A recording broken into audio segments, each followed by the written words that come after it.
Am I the a-hole for not splitting my inheritance with my estranged sister? I, now 28, grew up in a heavily conservative family with one sister.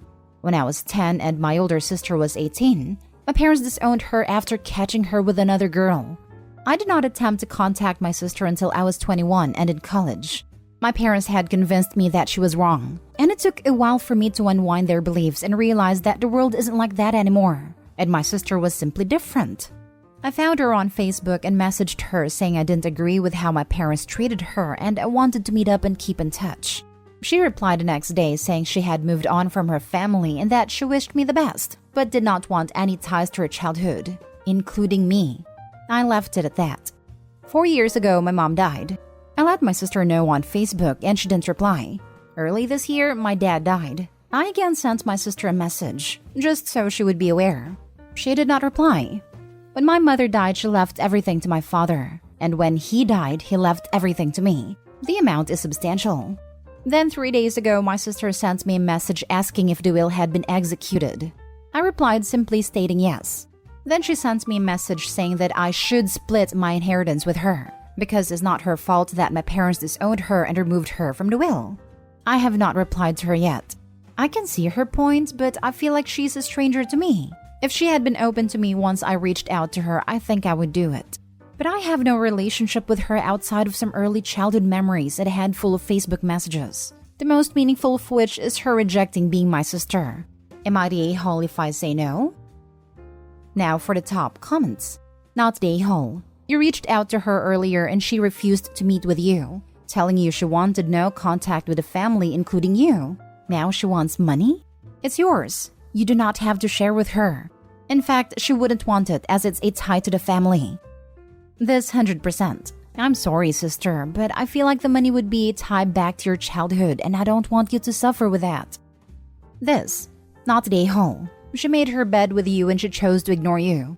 Unfortunately, now she has to lie in it with substantially less money. Not the a-hole. Don't give her anything. She said she doesn't want any ties to her childhood. Giving her the half of the inheritance would disrespect that. Agreed. Not the a-hole. Your sister told you via Facebook that she moved on from her family, including you. So you can let her know since she moved on from her family, she also moved on from their money. Period. My condolences to you. The fact that she only cares about the inheritance and not that their mom and dad died says a lot about her too. It's not her fault that my parents disowned her and removed her from the will.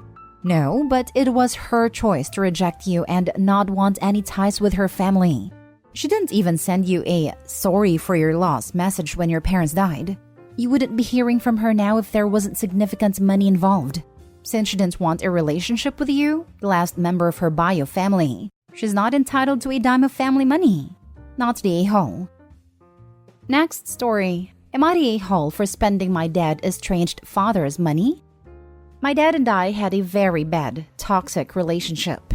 When I, 31, female, was 20, I told him that I never wanted to have a contact with him again. I haven't spoken to him since. He died unexpectedly a few months ago at age 56.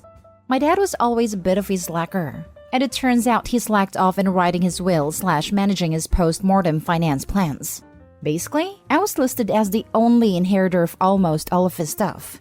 I had no idea about this until he died. But I probably wasn't supposed to get all his money because he made it clear that he despised me. My dad has a very close relationship with his brother, my uncle, and his niece, my cousin, 24, female. Apparently, he had made comments to them about how they were his only family. Some days nice house would be theirs and so on. When my dad died, my cousin reached out to me and explained that there had been a mistake in his legal situation, and his money was supposed to go to them. She showed me tons of pictures on her phone of her family spending time with him as proof that they had a closer relationship. Admittedly, the money should have gone to them, but it didn't. It went to me. So I told my cousin that it wasn't my fault the money had come to me, and I wasn't about to give her any of it just because she was buddies with my cruel dad. I have already made plans for how I want to spend a significant portion of the money. I've paid off my student loans, I'm going to buy a house, and I bought a new car. Nothing too fancy, just something nice. My cousin texted me recently telling me that I was vile for spending the money of a man I hated, a man she loved. I told her that I was sorry for her loss, but it was rightfully my money.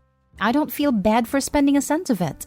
I've talked to plenty of lawyers and the money is legally mine. But morally, I do think I might be an a-hole for spending money that belonged to someone I was estranged from. So, I wanted to ask here, am I the a-hole? Not the a-hole. It's your money. Ignore your cousins. They turned nasty as soon as they were told no. If the money was supposed to go to them, it would have gone to them. Not the a-hole. Your father is to blame for not organizing his affairs at any time. If it were me, I'd probably give his brother some of the money but not all of it. Your father put you through a lot of grief. You should be compensated. How does Opie even know her father wanted them to have any money? Because Uncle and niece said he did? That's not exactly the most reliable testimony. I wish I could upvote this 100 times. I was the inheritor of an estate. He would bring up concerns about me getting by after his death and gave me his will. Still, when he died, the spouse of another family member told me he said he was leaving them money.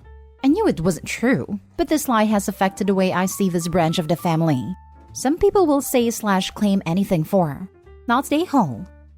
Not the a-hole. This was on your father.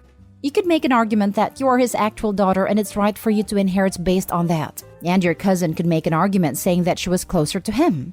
However, the argument is moot because the one listed to inherit was you. That's what counts. She has no way of knowing whether despite everything that was his intention anyway. And the reason she, and you, don't know that is because he didn't take the time to make his intentions clear, if in fact he did want anything to be done in a non-standard way. If Opie's dad was really that toxic, it also wouldn't shock me if this was his intention, specifically because he knew it would cause strife for Opie after his death too. You might be overthinking this.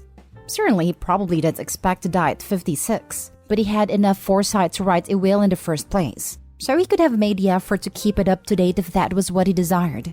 But sometimes reality isn't what we expect. He might have regretted his relationship with you. He might have hoped to eventually resolve things. And yes, he might have found some degree of solace with other members of his family but was still keeping the door open for you to return and to mend things up. That wouldn't be an uncommon story. So he never changed the will because he hadn't yet given up on you. So don't consider it an oversight. If not at his death, at one point in his life he wanted you to have everything and put that in writing. You were estranged and your relationship was toxic, but perhaps he didn't despise you as much as you thought. It's your money now, not the a-hole. Next story is titled, Am I the a-hole for picking my daughter's career for her? My daughter, 17 female, has always been a smart girl. She has a huge potential future available for her. She has the ability to become one of the greatest data scientists ever. It's an incredibly rewarding job for her, especially since technology is the way to go for the future and the country we live in is expensive. As a computer scientist myself, I've always loved my job. However, she does not want to be one. I've been influencing her since she was 10. She was initially excited but doesn't want to anymore. She took 2 tech classes in grades 9 and 10 and she isn't taking one in 11th or 12th grade.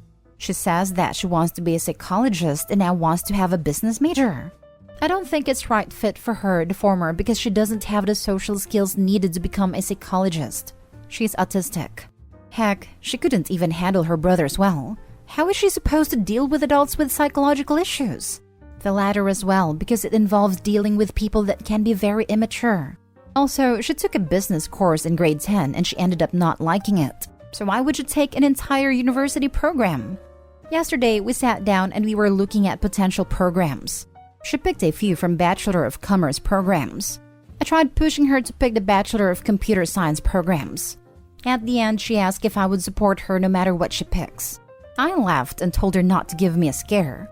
So it's a no then? She asked. I told her that she can take her highlighter, highlight a program she's interested in, and we can discuss. She said that I criticize every program that isn't tech-related. I tried convincing her that the tech field is a very rewarding field, and she is smart and capable. And then she snapped. She said that she doesn't care if it's a gold mine and she's capable enough to handle it. She hates the computer tech field, and I've been forcing her to do it for a long time. She says it's her future, not mine, and not everyone wants to be a tech scientist. She asked how I feel if my father tried to push me to the law field since it's a rewarding job despite me having no interest in social sciences. Then she stormed out. At that point, I realized that I may have pushed her too hard. I just want her to have a bright future and no struggles. But I guess went about it the wrong way. Now for the top comments.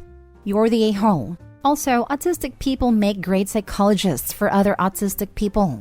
I wish that I could find one. Neurotypical psychologists keep trying to cure my autism, and it makes me not want to seek help for my problems.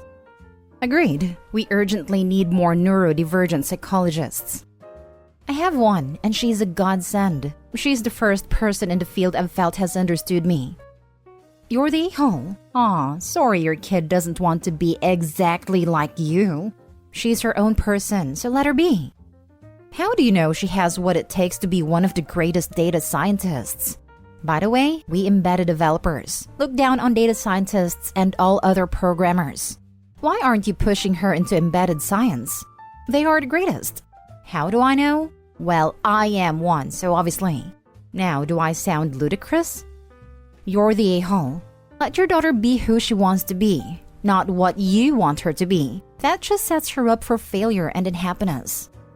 The worst part is that Opie may well be right, but Opie's daughter will resent her being forced and is likely to rebel against it. If left to her own decisions, with gentle advice that doesn't have a particular agenda, daughter may well have come to the conclusion that a career in tech is for her, but forcing the issue will just make her cross that off the list. The way it reads to me is that exactly has already happened. Opie has pushed their daughter every year since they were 10 to do tech-related things.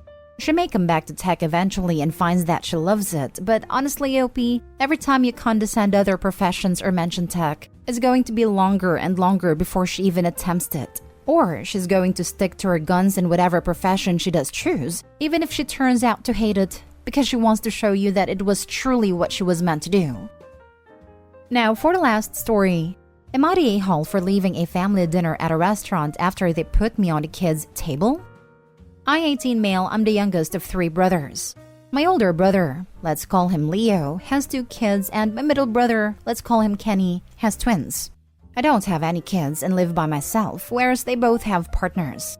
We went to a restaurant today for dinner and they put the kids on one table and the adults on the other. However, there was only space on the adult table for 6 people, meaning one of us had to sit at the kids' table. Me, being the only one without a partner and also being the youngest, was put on the kids' table.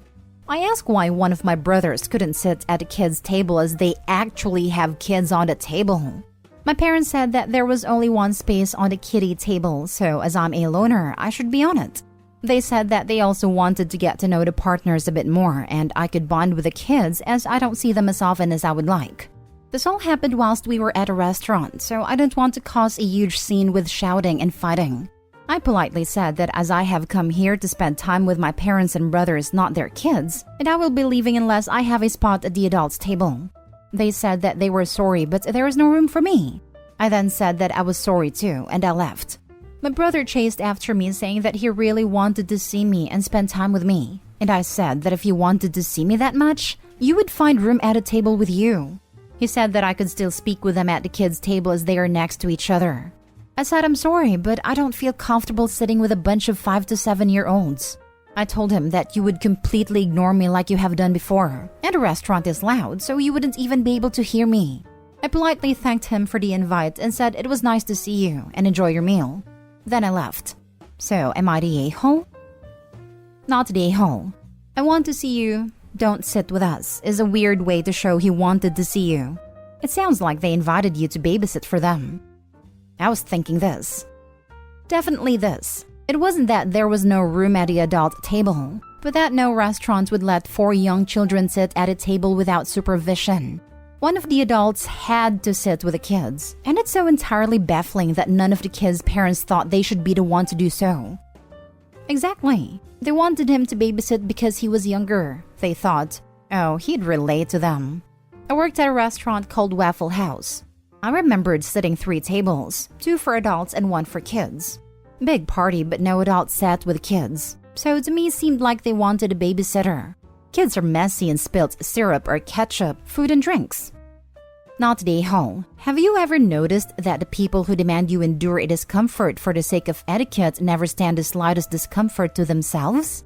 You can literally use this rhetorically to anyone who tries to give you grief about this. Not today, Holo P, but let's call a thing a thing. They wanted to enjoy an evening out at a restaurant without kids. You were not a guest at their dinner. You were their unpaid babysitter for the evening. Parents should not expect other people to take care of their kids for free. They could easily have hired a babysitter for the night, but it was someone's bright idea to not spend money and have you do it for free. Not today, Ho. It's not that difficult to make a reservation for odd numbers. Seems like this was a predetermined plan that you got surprised with last minute. That always seems to be the case when it comes to me and the family.